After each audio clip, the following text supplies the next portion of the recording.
Bom, mais uma vez nós temos a alegria de receber o José Prioski, lá do Maria de Nazaré de Votuporanga, sempre nos traz uma boa mensagem, vamos aproveitar. O título é a Parábola do Filho Pródigo, está ali? Fique à vontade, José.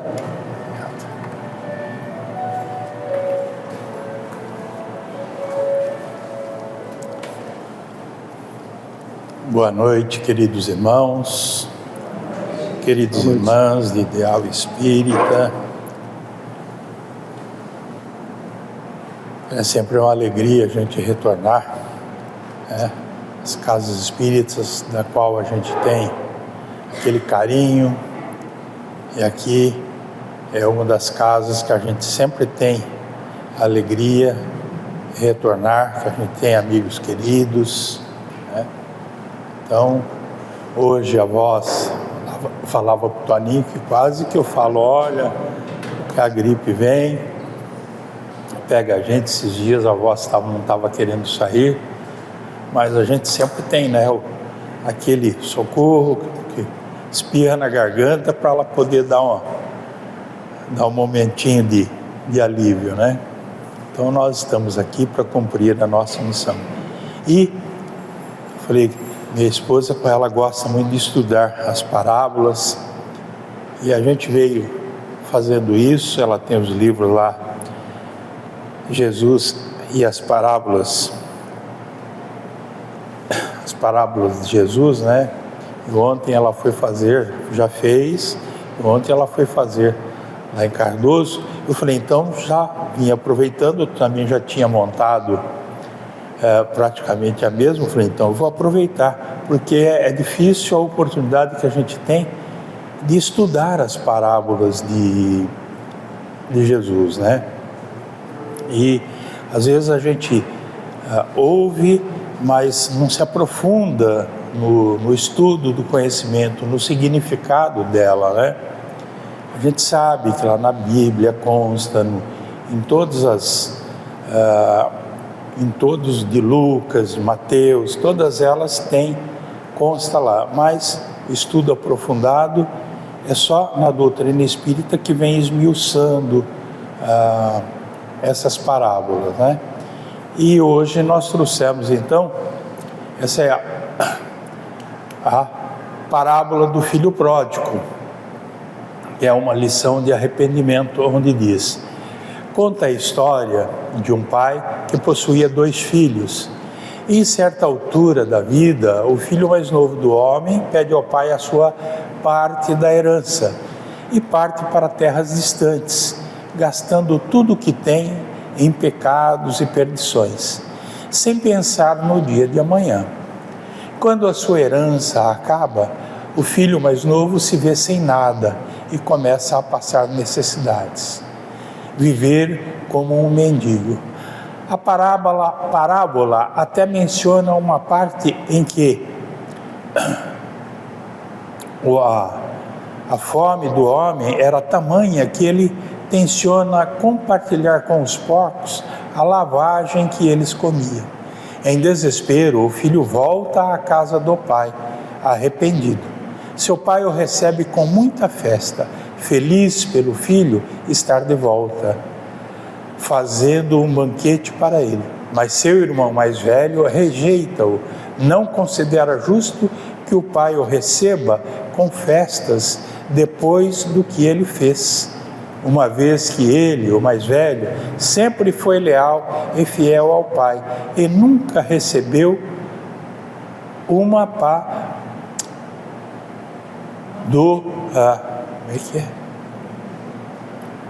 nunca recebeu do pai uma festa como aquela.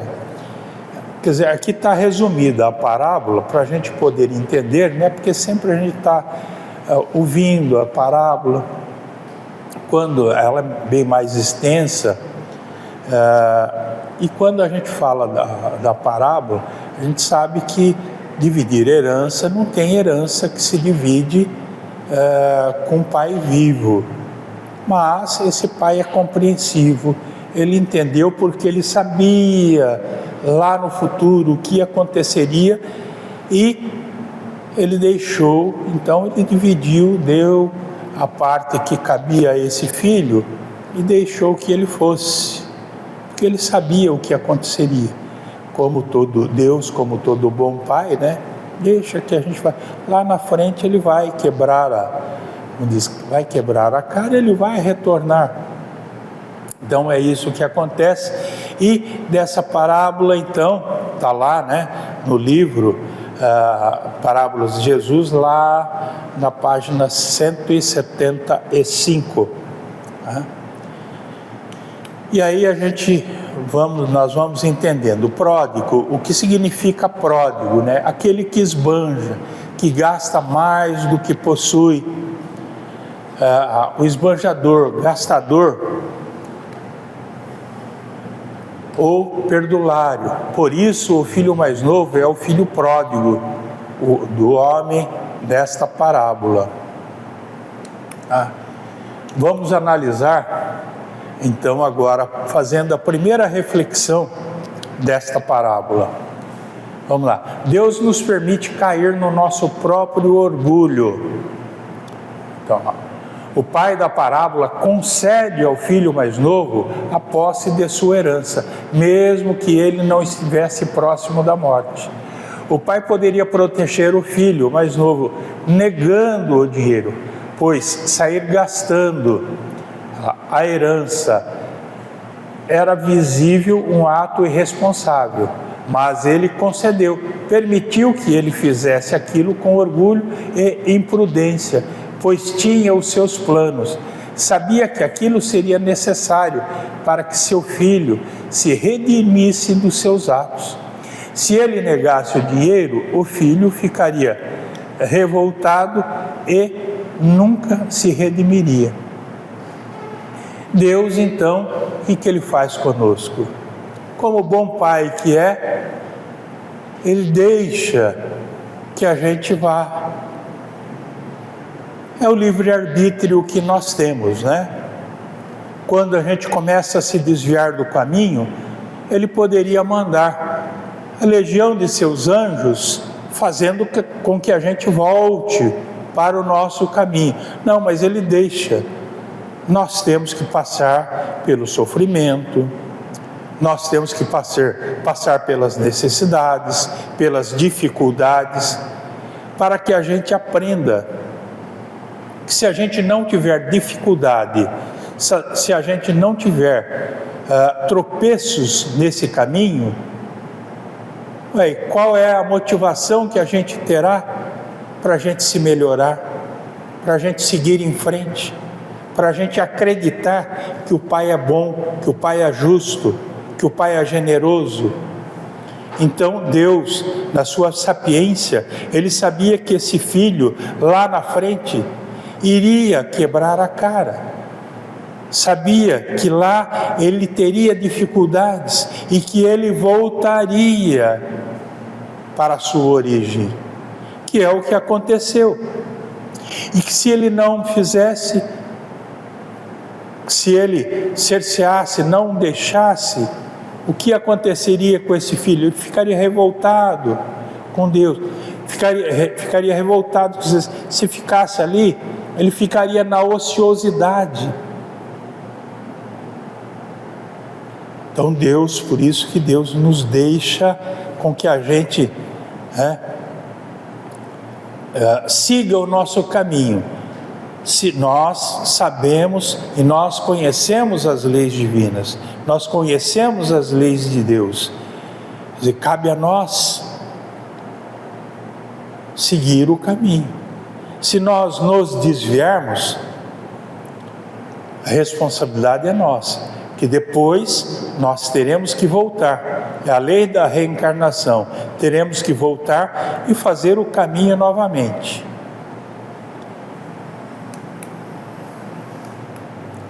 Vamos à segunda reflexão.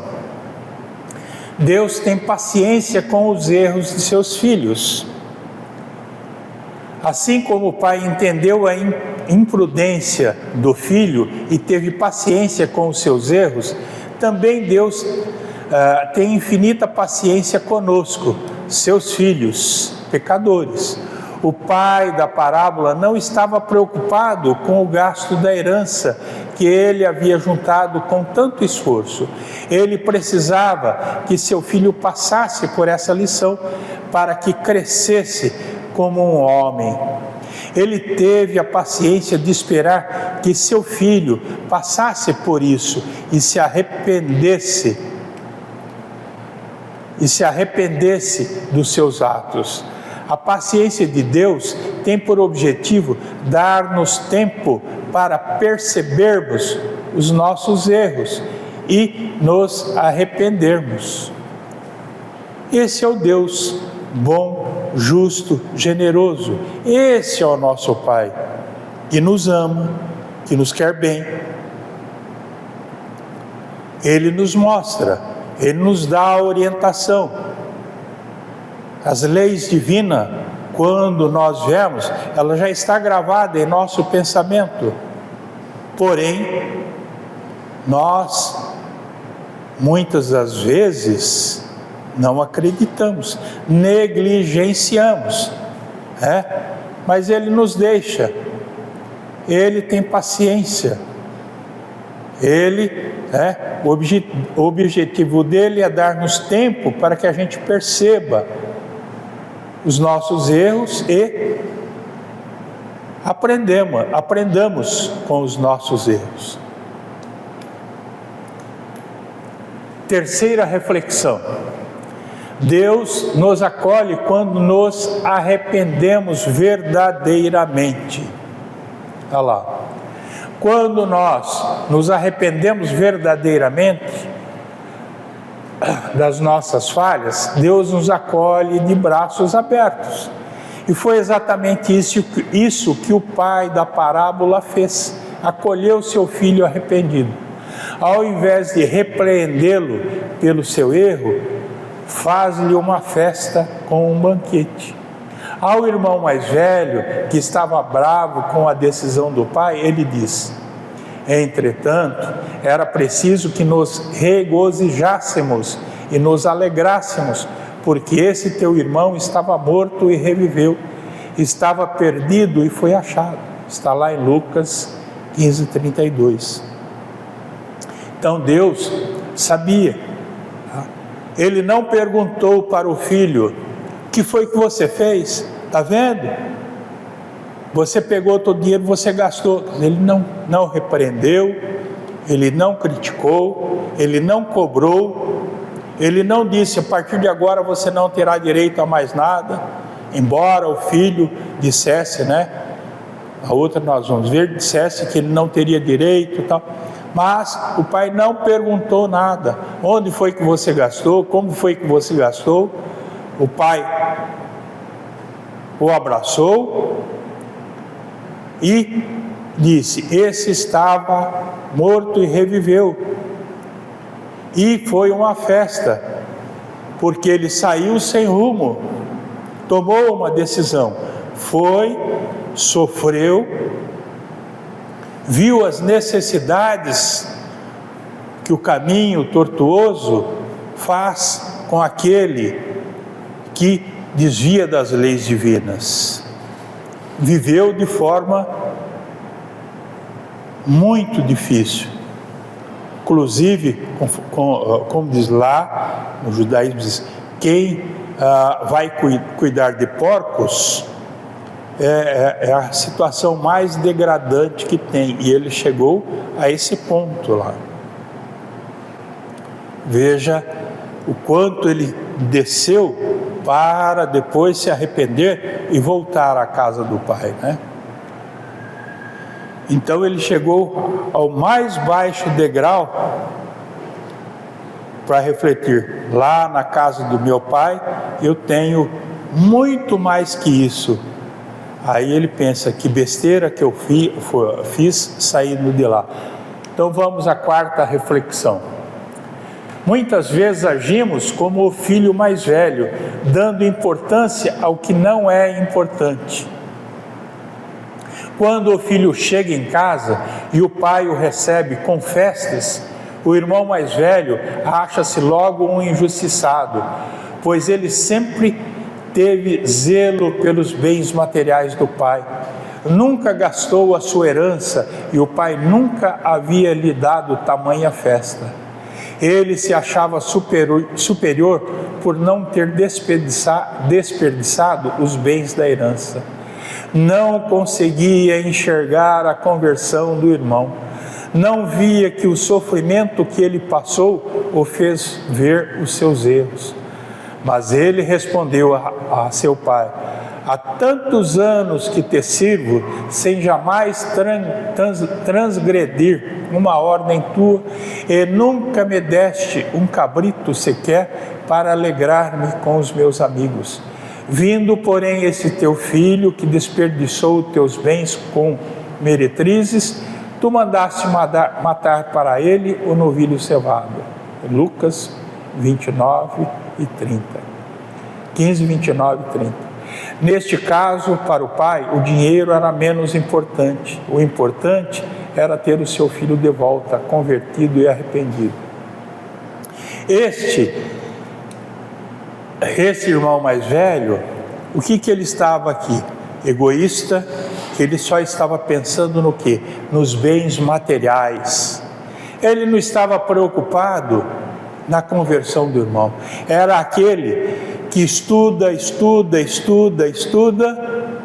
conhece tudo das leis, porém não pratica, não tem no seu coração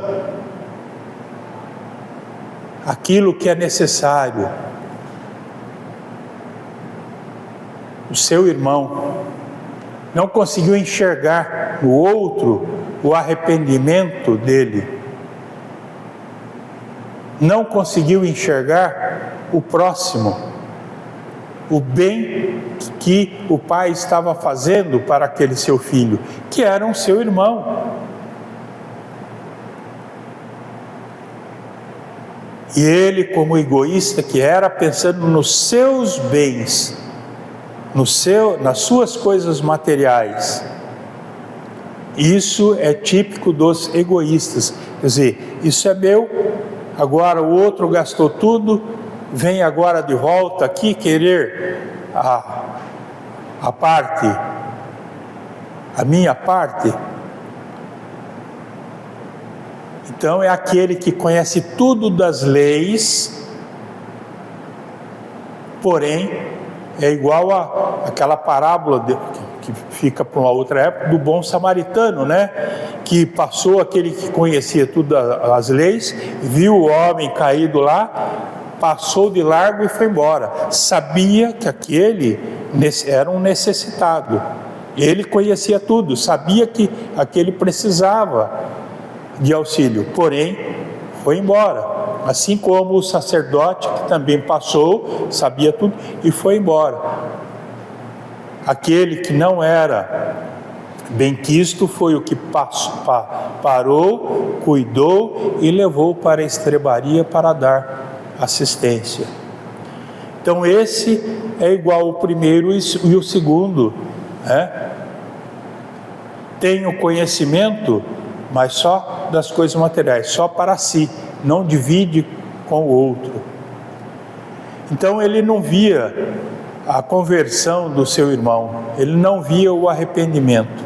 E o pai, generoso, como Deus é para conosco, dê-lhe uma túnica, dê-lhe uma sandália, coloque o anel em seu dedo e junte ele à nossa família, porque esse estava morto e voltou, está aqui novamente entre nós. Este é o filho que estava perdido e está aqui conosco.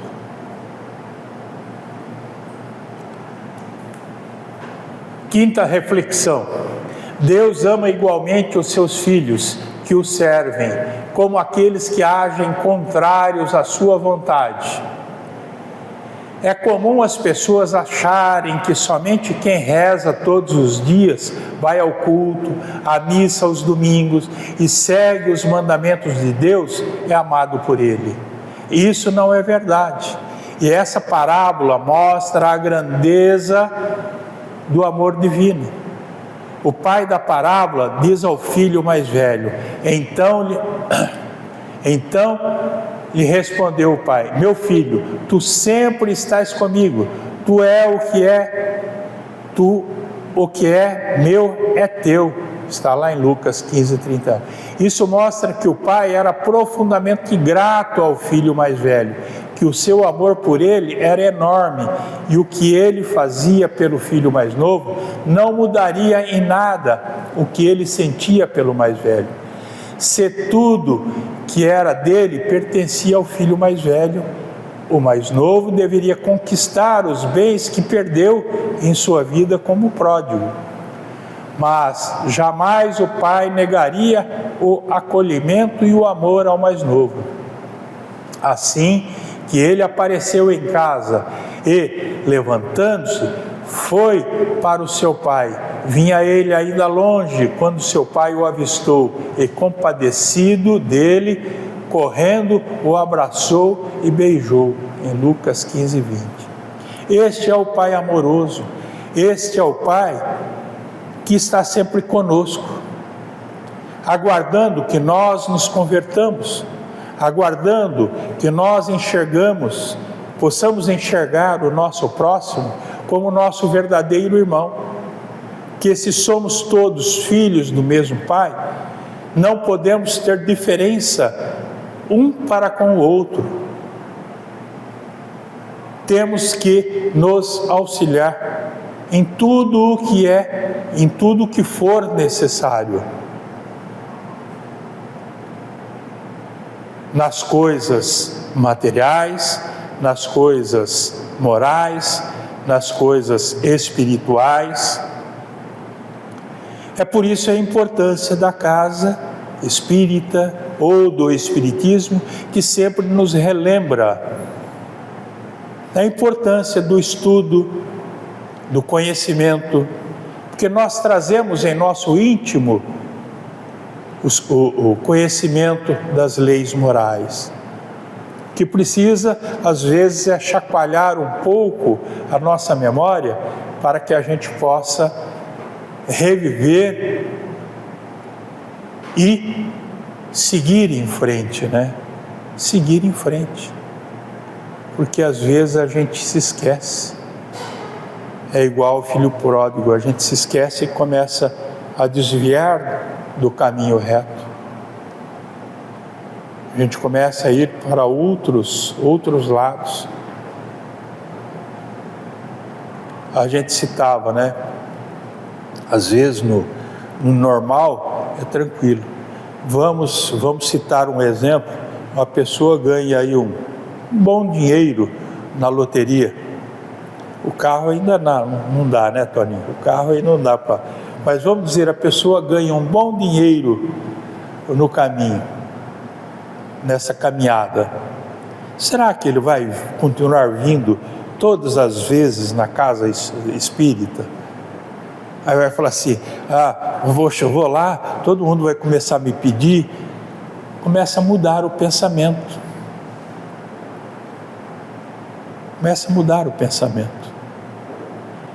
Começa o quê? Desviar. A hora que ele poderia vir, fala assim: não, agora eu posso ser um grande auxiliar para o desenvolvimento dos estudos, desenvolvimento do trabalho.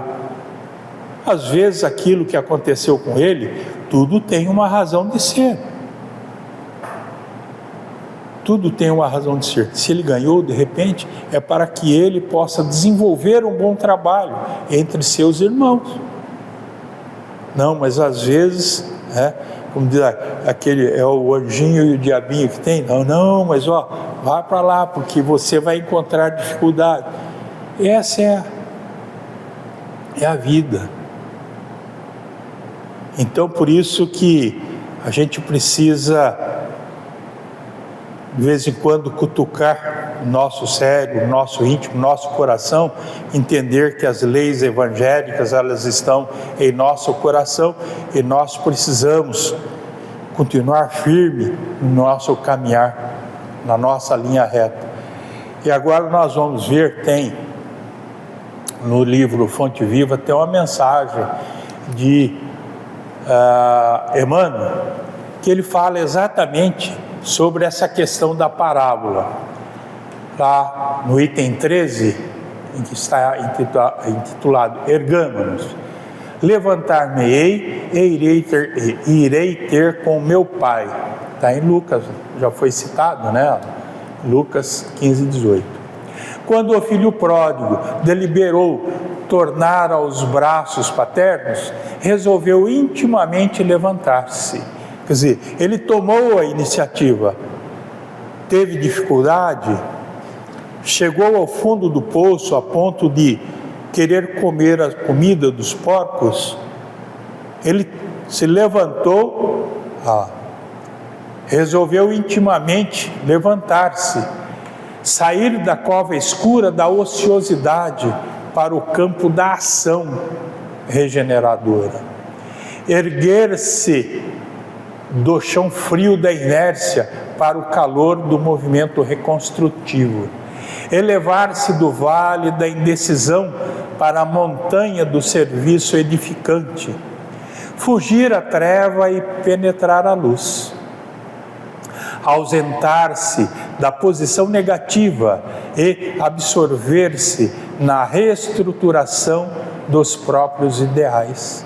Levantou-se e partiu rumo do lar paterno.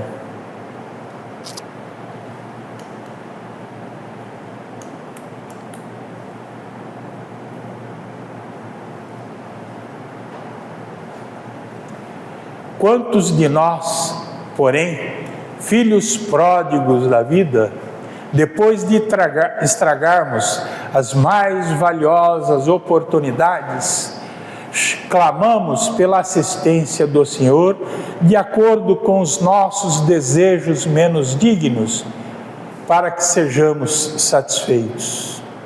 Quantos de nós descemos voluntariamente ao abismo e, lá dentro, atolados na sombria corrente de nossas paixões, exigimos que o todo misericordioso se faça presente ao nosso lado, através de seus divinos mensageiros, a fim de que os nossos caprichos sejam atendidos? É isso mesmo, né? Muitas vezes a gente: oh meu Deus, me ajudai a ganhar na loteria, né? Tem muito disso. Aí depois não é atendido, fala: ah Deus, o Senhor me ajuda, né? Isso eu constatei um dia, eu fiquei assim olhando, né? Tinha uma senhora, eu fui na lotérica pagar uma senhora fazendo um jogo da Mega Sena. Ela falou: eu sonhei essa noite, meu pai veio me falar os números tal, eu vim aqui fazer esse jogo aqui, tenho certeza que ele está me orando. Meu Deus do céu, né? Será que o pai dela veio assim orientar para ela jogar? Aí a gente fica assim, né? Como é a ignorância, né? Aí eu falei: será que... Aí eu fui Votuporanga, eu falei: será que teve alguém de Votuporanga que ganhou? Não, não teve. Então, coitada, ela deve ter tido uma decepção tão grande com o pai dela, né? Então, às vezes a gente fica assim, né? Pede, né? Vai lá, pede: todo misericórdia se faça presente ao nosso lado, através de seus divinos mensageiros, a fim de que os nossos caprichos sejam atendidos. Não, Deus atende de acordo com aquilo que Ele acha que nós merecemos, naquilo que nós queremos. Ele vai olhar aquilo que nós precisamos e o que nós merecemos. É do nosso merecimento, então Ele vai nos atender. Caso contrário, não. Então Emmanuel veio nos mostrar isso. Se é verdade, no entanto, que nos achamos empenhados em nosso soerguimento, coloquemo-nos de pé e retiremo-nos da retaguarda que desejamos abandonar. Ou seja, olha o caminho, saiamos das beiradas, vamos pelo caminho reto. Aperfeiçoamento pelo esforço, panorama dos cimos pela ascensão. Se aspiramos ao clima da vida superior, adiantemo-nos para a frente, caminhando com os padrões de Jesus. Levantai-me-ei, disse o moço da parábola. Levantemo-nos rebitamo-nos em nós. Então, olha só, levantei-me-ei, disse o moço da parábola, e Emmanuel nos alerta, levantemos, repitamo-nos em nós. Então, levantemos-nos nós, sigamos em frente, nós que temos o conhecimento, nós que temos uma casa igual a esta, que nos alerta, que nos esclarece, que nos mostra o caminho que temos que seguir, que nos dá um chacoalhão para que a gente saia da inércia e siga o caminho que temos que seguir. Isso é o que representa essa parábola, né? Essa parábola que está aí do filho pródigo, esmiuçando ela para que a gente possa entender o que é que Jesus quis colocar para aqueles da época, para que eles pudessem entender que o caminho que tinham que seguir era este. Que Jesus possa estar sempre conosco e que Deus possa ter paciência conosco, para que a gente possa um dia estar junto a Ele, desfrutando das benesses que Ele preparou para cada um de nós.